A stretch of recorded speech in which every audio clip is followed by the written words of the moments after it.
prononcé. Ça peut être une guerre, ça peut être un traité, ça peut être un accord. Il y a plusieurs événements donc, qui sont datés. La personne peut s'illustrer à travers ces événements. Donc, pour la présentation de l'auteur, c'est nationalité, une de ses fonctions, son idéologie et événements datés.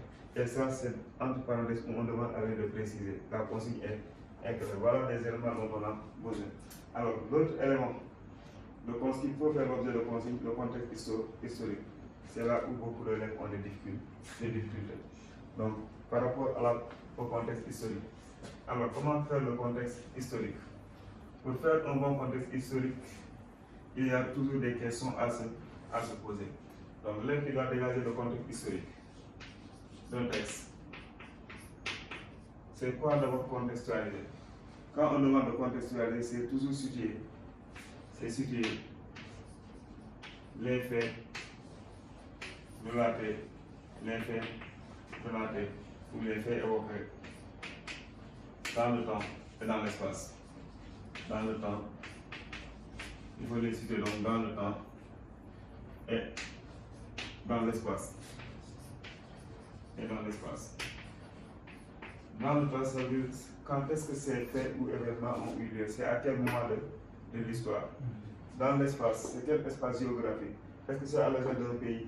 Est-ce que c'est à l'échelle d'un continent ou est-ce que c'est à l'échelle planétaire? Ça, c'est important donc de situer toujours les faits dans le temps et dans l'espace.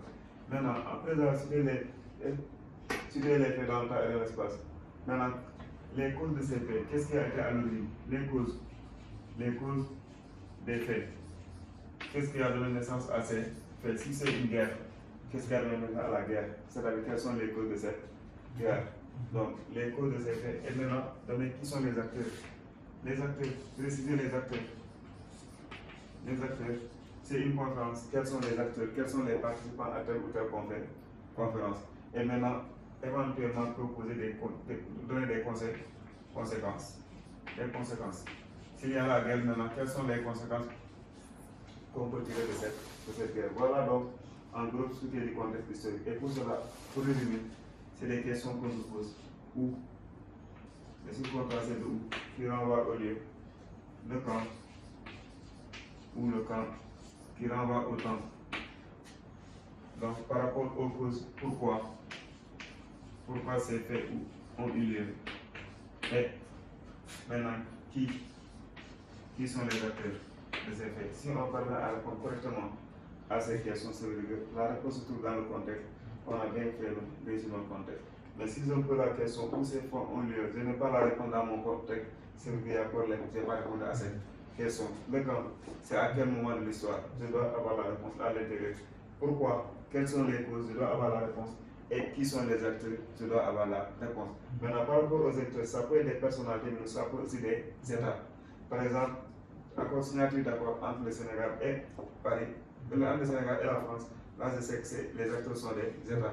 La participation à telle conférence, les États sont représentés par des personnalités.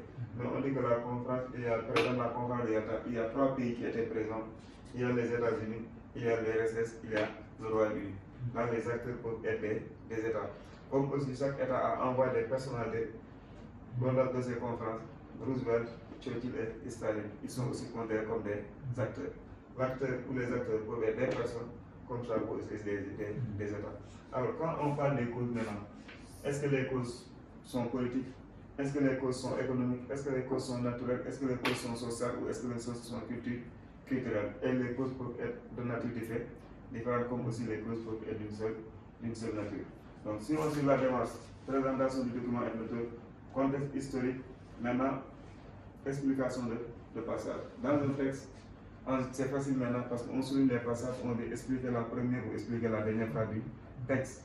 En expliquant, il faut toujours commencer par souligner, par écrire le passage à souligner et mettre ça entre guillemets. 2 points maintenant, cette phrase ou ce passage, ça veut dire que ça faut s'expliquer par elle donne maintenant.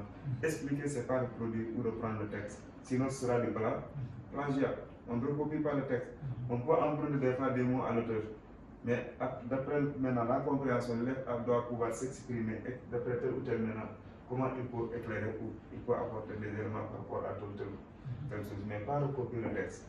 expliquer, c'est apporter de manière claire ses idées par rapport à telle ou telle situation. Donc la première des choses, c'est recopier le passage, l'encadrer, de mettre les guillemets et d'expliquer, de mettre dans l'explication à côté, mais pas de reprendre ce que l'auteur a déjà écrit. Donc, présentation de contexte historique, explication de passage. Après avoir expliqué le passage, il y a ce qu'on appelle aussi la portée historique. Là où beaucoup d'élèves encore ont des difficultés par rapport à la portée historique d'un texte. Donc, la portée historique. Quand on parle de la portée historique, la portée historique,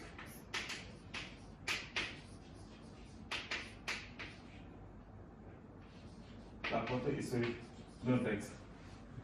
La portée, ça renvoie toujours aux conséquences. Ce sont les conséquences. Maintenant, quand on parle de conséquences, il faut voir maintenant, est-ce que les conséquences sont positives ou est-ce que les conséquences sont négatives? Est-ce qu'il y a avantage ou est-ce qu'il y a inconvénient? Donc, quand on parle de conséquences, c'est soit positives, soit des conséquences positives, ou des conséquences négatives, ou c'est les deux à la fois qu'on peut retrouver. En même temps, aspect positif et aspect négatif. Donc, des conséquences positives et des conséquences négatives. Alors, on fait le bilan de la guerre. Par exemple, la portée historique de la guerre, après la guerre, quelles sont les conséquences? Est-ce que la guerre, ça a permis d'apporter quelque chose de positif ou quelque chose de négatif? Parce qu'il y a effectivement un bilan qui peut être négatif, mais un bilan qui peut être positif. Par exemple, quand ça permet à la science de progresser, il y a des expériences. Il y a telle ou telle avancée technologique par rapport au déplacement, au transport, la création par exemple de l'avion. Il y a d'autres, par exemple, outils qui sont beaucoup plus sophistiqués. C'est grâce à la guerre que la science, par exemple, pour avancer, ainsi de suite. Donc, on évoque cet aspect positif et l'aspect négatif. Maintenant, est-ce qu'on me demande l'aspect positif et négatif dans un secteur ou bien à l'intérieur d'un pays ou bien dans un tel ou tel continent? Quels sont les constats de la guerre, par exemple, en Afrique? L'Afrique, donc, ça veut dire que l'espace géographique, c'est africain, alors que la guerre est mondiale. Je me limite aux conséquences en Afrique. Maintenant, en Afrique, est-ce que les conséquences sont positives? Est-ce que les conséquences sont négatives? Effectivement, par rapport aux ressources du continent, par exemple, les ressources ont été pillées. Donc ça, c'est négatif. Notre structure économique a été complètement déstabilisée. Mais positivement, l'Afrique en a profité pour réclamer l'indépendance. Parce que ça a été positif. Parce qu'après la guerre, maintenant, on va vers le mouvement d'indépendance, la libération du continent. Donc il y a aspect positif et aspect négatif. Donc quand on doit tirer un bilan, le bilan peut être un bilan mitigé. Donc, quels sont les aspects positifs et quels sont les aspects négatifs? Mais malheureusement, la plupart, ils ne voient que l'aspect négatif et ils ne voient pas, pourtant, il y a des fois des conséquences positives. Ça, c'est donc à souligner. Donc, portée historique est l'autre élément qui reste l'intérêt historique. L'intérêt historique. L'intérêt historique. L'intérêt historique. Quand on parle d'intérêt historique d'un document, c'est ce que le document nous a apporté. Ce que le document a apporté. Ce que l'étude du document, ce que l'étude du document a permis de mieux connaître,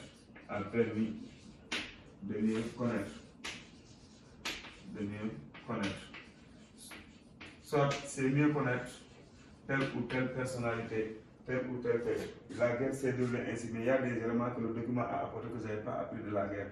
Ça veut dire que c'est quelque chose de nouveau, je dois préciser, grâce à l'étude critique ou grâce au commandement, ça m'a permis de mieux connaître tel ou tel fait. Et là, effectivement, en général, c'est à l'intérieur du texte qu'on a ces informations. Là, au moins, c'est des aspects à évoquer par rapport à la méthodologie du commentaire historique. Donc, une fois le commentaire maintenant, comme l'élève doit faire le choix entre la dissertation et le commentaire, voilà donc les éléments pour le commentaire. Maintenant, ça reste les éléments pour la dissertation. Donc, voilà ces quelques éléments.